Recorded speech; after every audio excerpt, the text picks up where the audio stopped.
What's good, y'all? My name is Kevin Kindlebrew, formerly known as DJ One Take, and I want to welcome y'all to the Open Book Podcast.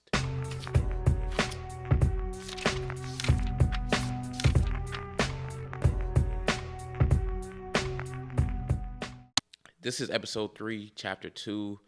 Uh, and the focus of today, the focus of what I want to talk about is around focus. Funny enough, I don't have a title just yet that comes to mind, but maybe along the way you'll see, or if you click the video, whatever I ended up going with, that's what we're gonna go ahead and go with. And in terms of the order of the story, or the order of chronologically, like where we're at with my life, this would be out of order if we're saying that, because this is more so a real time revelation. Speaking on to where I'm at now, things that I'm noticing personally, and what I'm noticing when interacting with others, or just what I'm overall seeing going on with our generation, not even young adult generation, but our generation who's currently on Earth now. Um, and as we talk about staying focused, it kind of explains the gap between my previous episode and where we're at now. I think the last one was early February, and we're heading towards May. And it's just kind of just been a lack of focus on my end. And it's natural, but I think calling it out makes you recognize it more. The scriptural verse that I'm kind of focusing on for this episode, it's a lot of reading, so I'm just gonna just get straight into it. Proverbs chapter 4 verses 1 through 4, and then I'm gonna skip down to Proverbs chapter 4 verses 25 to 27. So 1 through 4 reads, "Hear, O sons, a father's instruction, and be attentive, that you may gain insight. For I give you good precepts. Do not forsake my teaching. When I was a son with my father, tender, the only one in the sight of my mother, he taught me and said to me, let your heart hold fast my words. Keep my commandments and live." We're going to jump down to 25 to 27. "Let your eyes look directly forward, and your gaze be straight before you." I'm going to read it again. "Let your eyes look directly forward, and your gaze be straight before you. Ponder the path of your feet, then all your ways will be sure. Do not swerve to the right or to the left. Turn your foot away from evil." So with that first 4 verses, I feel like that's where I was at when I was originally doing the first 2 episodes of the podcast. Like, really just in general, you feel me? I was like, I know I have the insight. I've been given this kind of wisdom, and I knew what to do. But as we skip down to 25 and 27, it talks about keeping your eyes directly forward and letting it be straight. Um, so swerving from the right to the left. And I'm good to swerve. You feel me? And in driving school, when they were doing the test driving, or the trying to get your experience up, I had a tendency to swerve to the right or to the left. And what the instructor told me is, you will go where your eyes are. Because I was trying to avoid going to the right. I was looking like, let me make sure I don't cross that line. But unconsciously, my body was making me turn the car that way, because that's where I was looking. So it's really just about, what am I focusing on, and what is the result of what I'm focusing on, like what is coming from my focus being on that. And like most things, what I've noticed is that focus is both a choice and a skill, and it's a choice, but it has to be chosen daily. And the analogy that I think of, I rewatched Bad Boys 2. There's a scene where Will Smith and Martin Lawrence, they're in a shootout with the Haitian gang. Machine guns, shotguns, pistols everywhere. You feel me? And the Haitians come out, kick down the door, got a machine gun, they spraying everything, shooting the whole house up. And Martin and Will Smith, they still there. Of course, they main characters, so they're not gonna die. But the whole house is tore up, and there's really nothing to show for it. But when you think about someone with a huge machine gun that's shooting versus a sniper, now when you think about exactly what a sniper's job is to do, is to be at a certain point, a certain vantage point, So when the opportunity presents itself, he executes. And snipers will stay in the same spot for up to 48 hours, maybe even longer. But when I was looking it up, they said they're not staying there for longer than 2 days. And the reason being is because they don't go to the bathroom, they don't eat, they don't drink, they don't sleep, because they might miss that opportunity to execute what they're there for. And it's a matter of focus. It's like I have one target that I need to take out, maybe two. But if I go in there guns blazing with no focus of what I'm going after, and it's like one of these is going to hit, it's different than a sniper who is focused on just the task at hand. And I found myself over the past couple of months, and it fluctuates. Like, it's a relationship, my relationship with Christ. I find times where I'm focused and times where I'm not focused. And for me, there's times where I'm trying my best and getting no results, and there's times where I'm not even focused on what I need to be focused on, and confused on why I'm not getting results. So just wanted to bring it to light, as it's an instantaneous kind of revelation.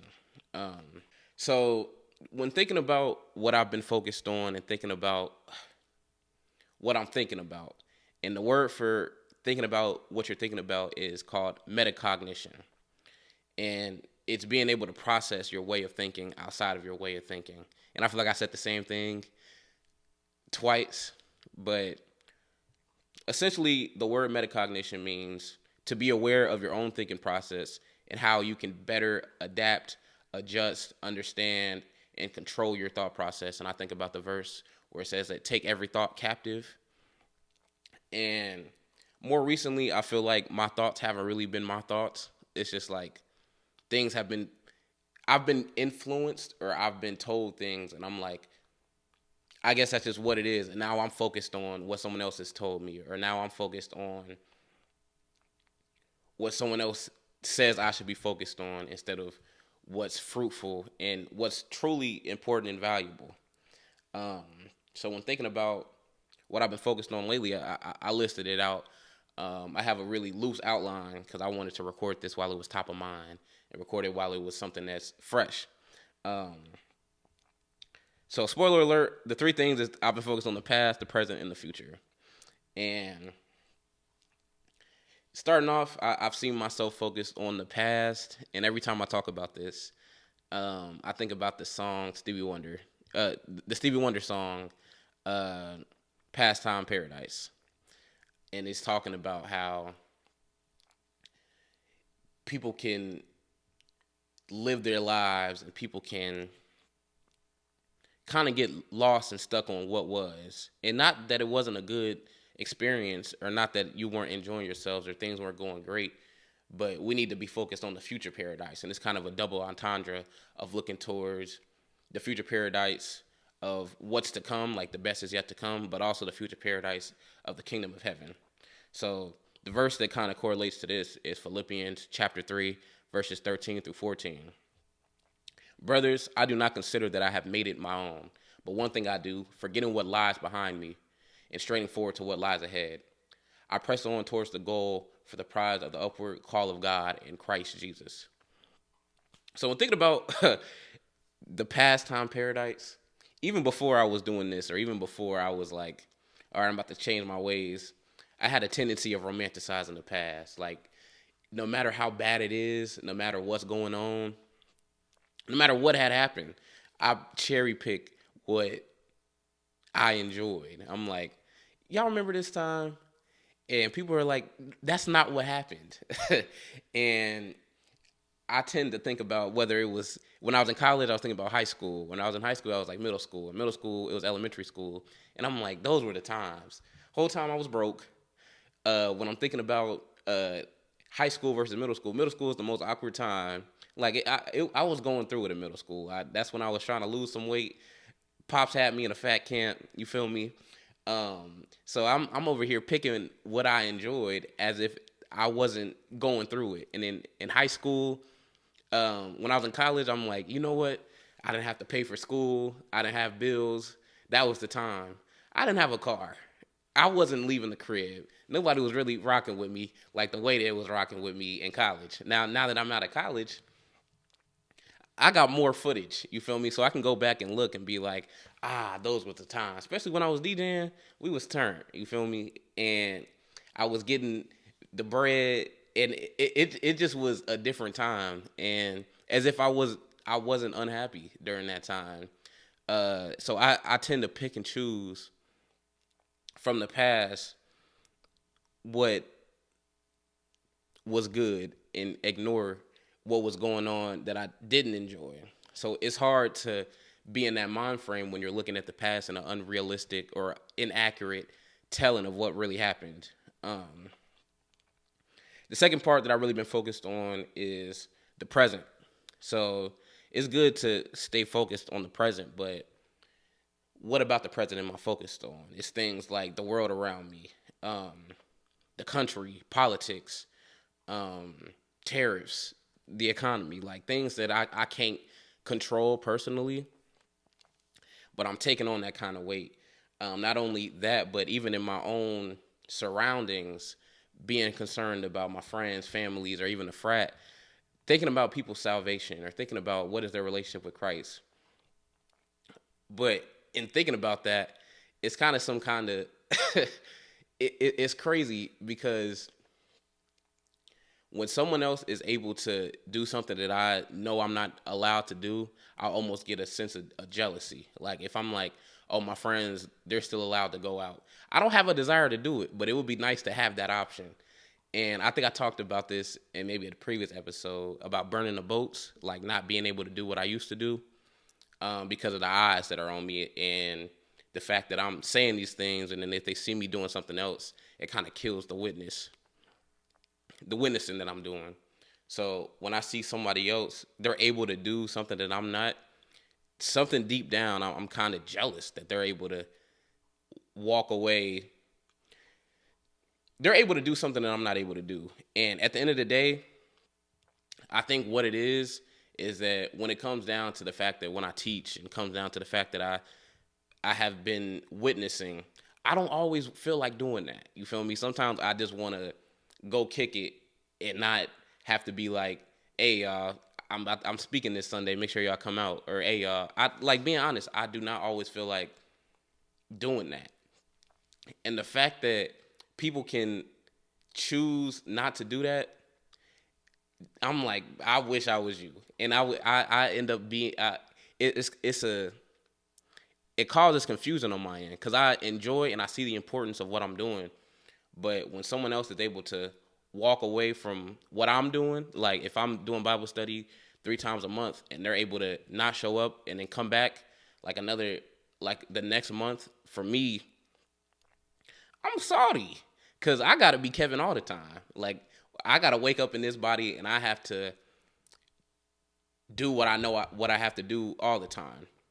And whether it's friends, family, no matter who it is, they're not me. And I don't know if this is making sense. They're not me, so they can see what I'm doing, be like, oh man, that's what's up. Walk away for 3 weeks and then come back. But me, I got those whole 3 weeks, I'm still me. So I'm like, bruh, I'm drained. It would just it's a wrestle and it's a struggle. And it kind of goes back to like the past paradise. But it's not even like I want to do the old things that I used to do, but it's sometimes I don't want to do the current things that I want to do. And it kind of takes a toll because if I try to walk away, I can never fully walk away because it's like you can't outrun God. And more recently, there was an opportunity where I was with my friends, opportunity where I was with my family, where conversations come up, whether it's about religion, whether it's about our faith, no matter what it is. And I've missed the opportunity to speak truth or opportunity to witness in the ability that God has graced me with because I hadn't been in my word or I hadn't really been in tune with the spirit. Like they're asking questions I'm not able to answer, not because I'm unequipped, but it's because at the time I was uninterested in the word. And that's what kind of snapped me back. That's what I was able to reflect. And I'm like, why wasn't I focused enough to be able to speak some kind of truth that's going to plant a seed? Now, I tried my best. I tried, But I knew as soon as I left, I got like 5 or 6 different answers that would have been better. And I'm like, I don't want that to happen again because I don't know what that could lead to. Um, and flipping back to not only my close surroundings, but my outward surroundings, when I say that I'm focused on the present, like what's going on, like politically, um, I had this conversation with my peoples about how it's natural to be concerned about things, but once you become consumed about these things, it shows a lack of faith. And the verse that I have is Isaiah 43:2. When you pass through the waters, I will be with you, and through the rivers, they shall not overwhelm you. When you walk through fire, you shall not be burned, and the flame shall not consume you. Now, through all of this, through that verse, what I get is the fact that there's no promise of no storms, no promise of no struggle, but there is a promise that you won't be overtaken. You think about the 3 Hebrew boys, and when they went into the fire, they didn't even smell like smoke. But not only that, but they were kept. They were kept in the fire. And the other story, like when the disciples on the boat with Jesus while the storm was happening, Jesus was asleep because he understood who was truly in control. And if you like, I'll be on TikTok and they'll show what the ocean looks like at night. They'll show like storms or like simulations of what's going on with the Titanic, and it's like, bro, I would have been scared. This 2,000 years ago, they don't even got the same technology as we did 100 years ago. So it's like water's getting into the boat. What I'm naturally seeing is causing a natural reaction that, oh, it's all over. And when we read those stories, or when I read those stories, I'm like, man, y'all tripping. Y'all think that Jesus is on this boat and he's gonna let that happen? But I'm in the same boat. Like, what's going on in this world? I'm acting like, or I'm moving like I'm not in relationship with the one who is in control. And it's easier said than done, because it's like, I trust you, but a lot of times people just don't trust the will. And me personally, I don't want to put it on y'all. It's like, I know that God is able to do these things, but it's like, I don't know if God is going to do these things. So it's hard. It's a struggle, and it's hard to focus on the fact that God is able for me when it's like, I don't know if he's going to do it. So it's like mixed attention. So that's kind of what's been on my mind. That's kind of what's been my focus, and it's hard to stay focused if it's split. It's like being double-minded. And the final thing that I've seen myself be focused on is the future.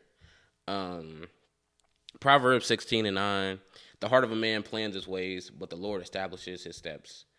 And I think for me, when we say verses like God speaks things that aren't as though they were, and people just start shouting, they'd be like, oh yeah, that's what it's all about.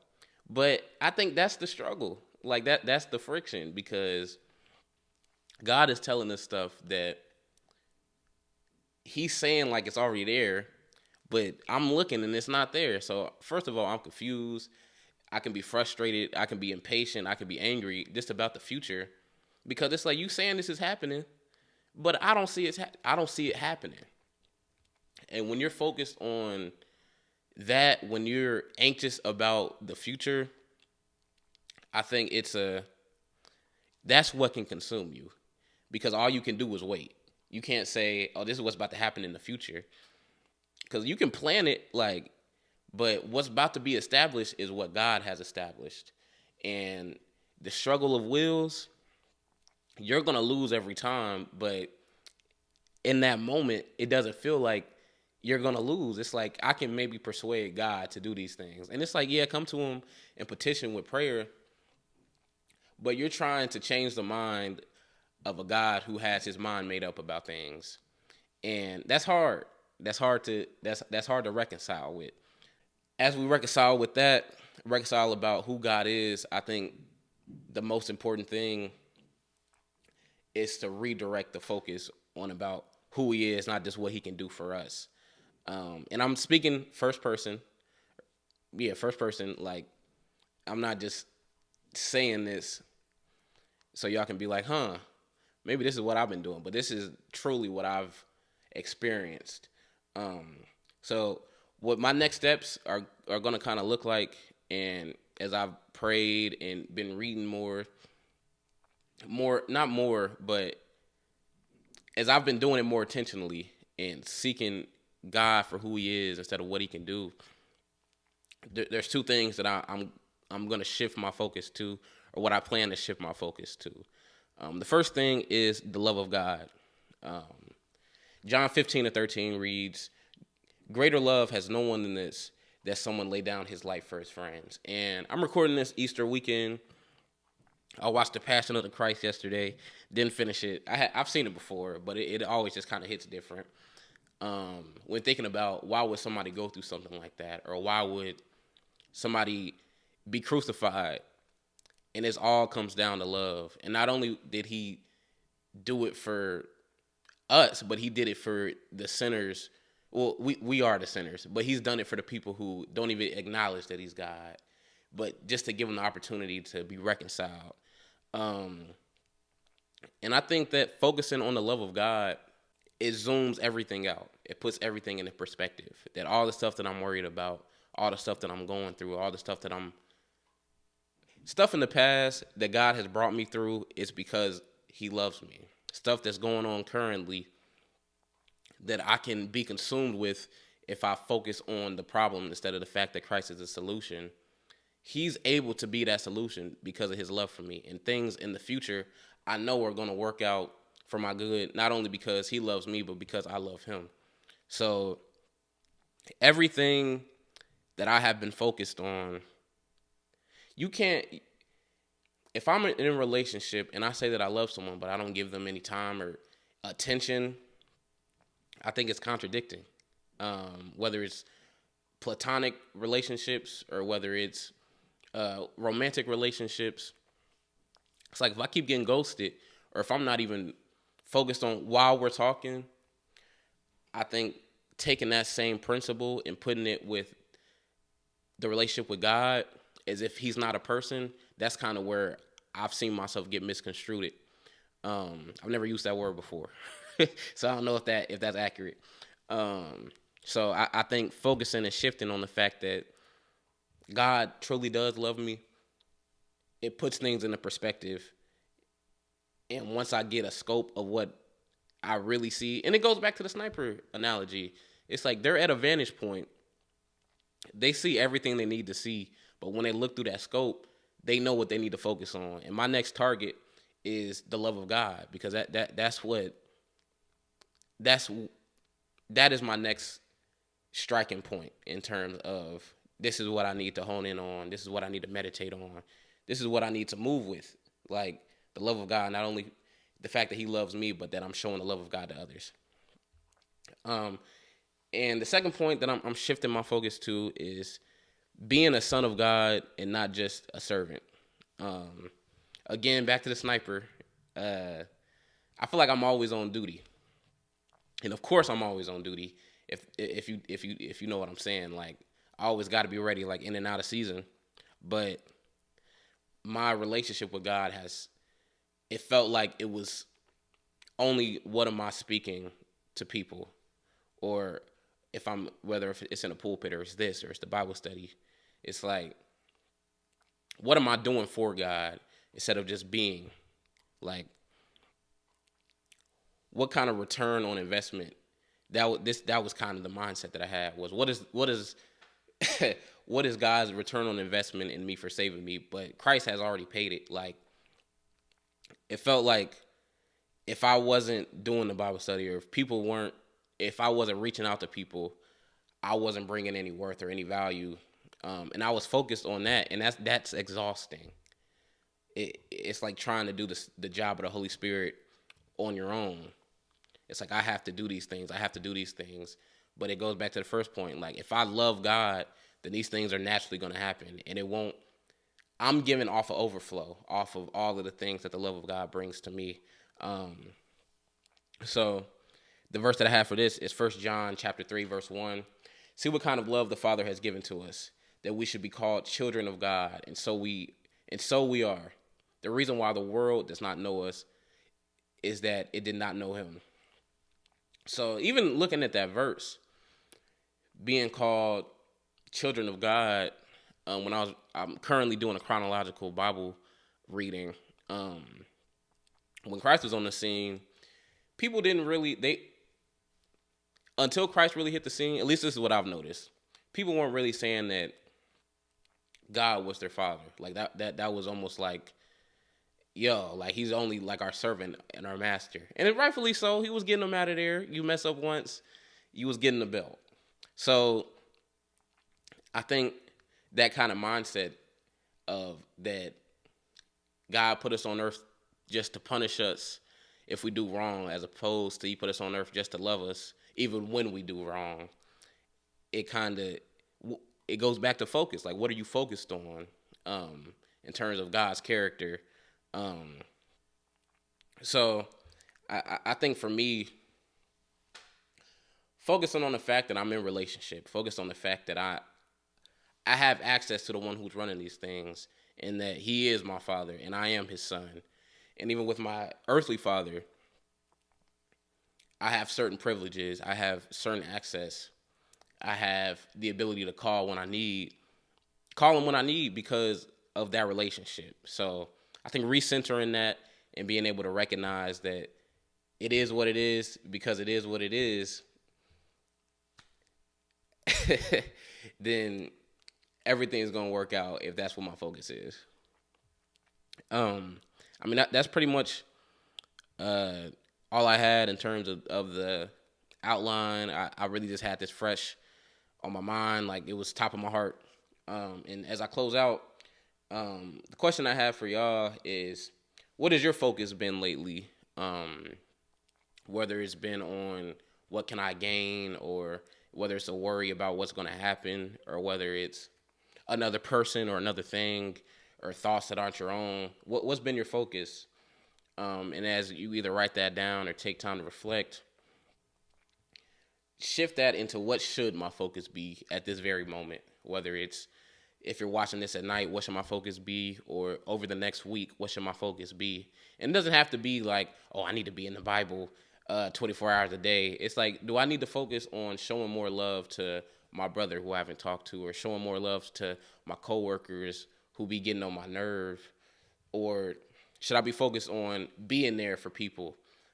Just showing people the love of God. So just shifting from what has my focus been and what should it be. And as you work towards and as you press towards what that is, I think for me what's encouraging is knowing that God isn't calling us to be perfect because Christ was already that perfection, but he is calling for our attention. It's like you got to pick up that phone instead of acting like you too good. It's like I'm over here watching this movie and I didn't miss the call of a lifetime. Speaking of, I just seen Magazine Dreams. I got hoodwinked. You feel me? They threw me off. So it's like, if I go and see a movie like that and I done missed the call from the Lord, I'm gonna be drained. So instead of going into a theater unexpecting what you're about to get, if you pick up that phone, you know what you're gonna get, and you'll know it as long as you stay in that word. So that's all I got. Appreciate y'all tuning in. Yeah, y'all be easy.